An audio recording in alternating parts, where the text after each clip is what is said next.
we're going to play the video of the speech that Elizabeth Warren gave after the South Carolina primary results. Women that pretend to be Indians are very resilient. Yeah, they sure are. They really hold on to things. Yeah, she still won't even admit she's not an Indian. She's not giving up for nothing. You almost got to respect it.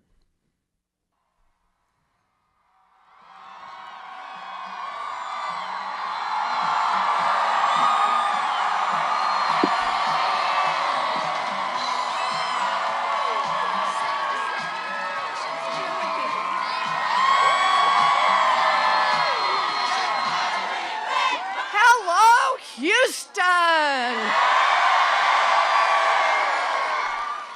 So, results from South Carolina are coming in, and I want to say congratulations to Vice President Biden. I will be the first to say that the first 4 contests haven't gone exactly as I'd hoped. If you want to change the outcome in the next contest, go to ElizabethWarren.com, chip in now, get involved. Super Tuesday's 3 days away. We want to gain as many delegates to the convention as we can, from California to right here in Texas. All right, so pause it right there. You know, it may... Pause there. Already, it's just, this is interesting, right? You got Amy Klobuchar, who's done as well as Elizabeth Warren so far. She looks at the numbers, goes, I'm out. There's no way you can win with this. Mayor Pete, who's done substantially better, has substantially more delegates than her, won Iowa. You know, is no question has done better than her so far. He looks at it, goes, there's no path to the nomination from this. I got to get out. Here's the difference. I think somebody in the party tells both of them, hey, it's not your time. Well, we'll get behind you on the next one. Well, this is what you have to pay attention to, right? This is the whole game here. So you have the moderates dropping out and supporting Biden. Then you have the progressive Elizabeth Warren. What does she come out and do? Who's done worse than those 2 moderates? And what does she come out and do? She goes, hey, go to ElizabethWarren.com and send me money right now. We need more delegates to take them all the way to the convention. They're all fighting for the same thing, which is a brokered convention, which is against Bernie Sanders.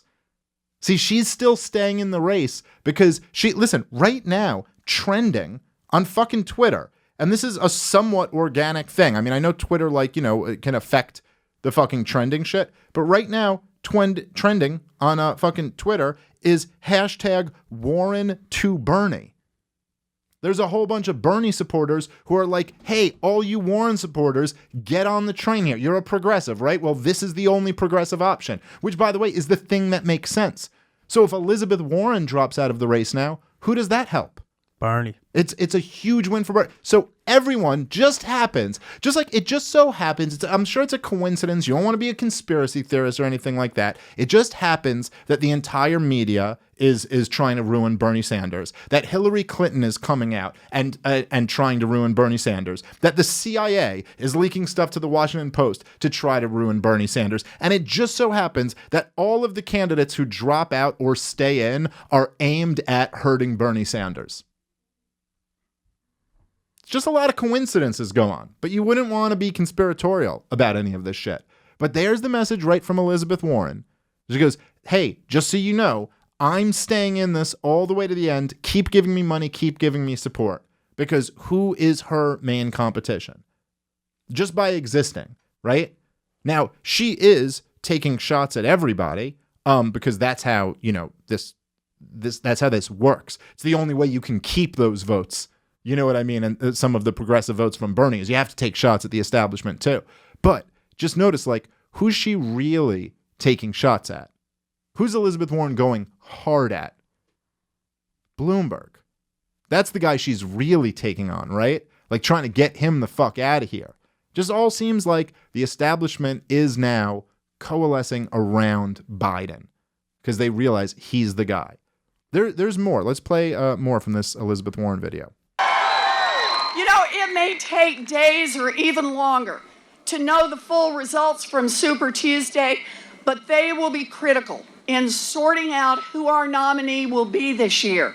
My campaign is built for the long haul, and we are looking forward to these big contests. Be jolly. It sure is fun out here. with fears of an economic crisis and recession rising, with fears of a global pandemic rising, Americans must ask themselves, who do you actually trust to run this government? Donald Trump has already shown he is not up to the task. So let's talk about who Democrats should nominate. Now, I'm going to be blunt here. This crisis demands more than a billionaire mayor who believes that since he's rich enough to buy network airtime to pretend he's the president, that entitles him to be the president. A mayor whose track record has shown that he'll govern to protect himself and his rich friends over everyone else. That's a no. All right, so now pause it there. So I just want to be clear because she's going to go through her indictments of the three candidates who are in the race. Now that is a damning indictment, right? Like that's damning. Okay, you're a mayor, a billionaire who bought his way into this. You think because you have money, you're entitled to just play president on TV and then you can actually be president? And we know as president that you would just protect your billionaire friends and you wouldn't do anything for the American people. That is what you would call a damning indictment. Okay? Let's keep playing. This crisis demands more than a former vice president who is so eager to cut deals with Mitch McConnell and the Republicans that he'll trade good ideas for bad ones. And this Hold on, crisis... pause it there. No, I'm just saying, do you notice a little bit of a difference in the severity of the criticism there? You know, Joe Biden is a little too willing to make deals with the other side. Sometimes he doesn't make the best deals. And he didn't get the sassy, that's a no. Yeah, right. Like, I mean, it was like damning indictment of Bloomberg. I think Biden's a little too moderate. That's her indictment of him. Now, let's continue to play.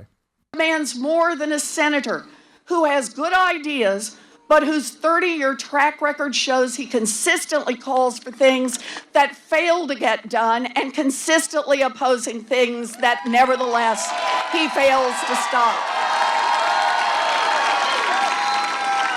I've said many times, and I believe, that any of the Democrats running would be a better president than Donald Trump. Can I have an amen on that? Didn't even give her an amen. And that is still true. But this crisis is a reminder that this primary isn't a game.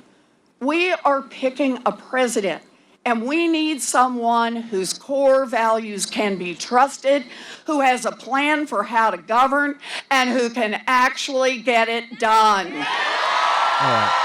So there you go. It's a pitch to it. It's like, look, Bernie Sanders is so he's got good ideas, but he can't get it done. But I can. So you have damning indictment of Michael Bloomberg. He basically needs to be out of the race. Kid gloves with Joe Biden. And then a very interesting criticism of Bernie Sanders, which is basically like, oh, he's got these good ideas, but I'm the only one who can get these good ideas done. So Bernie Sanders supporters should really be supporting her. Just saying her staying in the race seems to also be helping Joe Biden. It seems to also be helping, and again, keep in mind what I said before, there isn't really a path for Joe Biden. It's just Bernie Sanders versus Bernie Sanders not securing the nomination.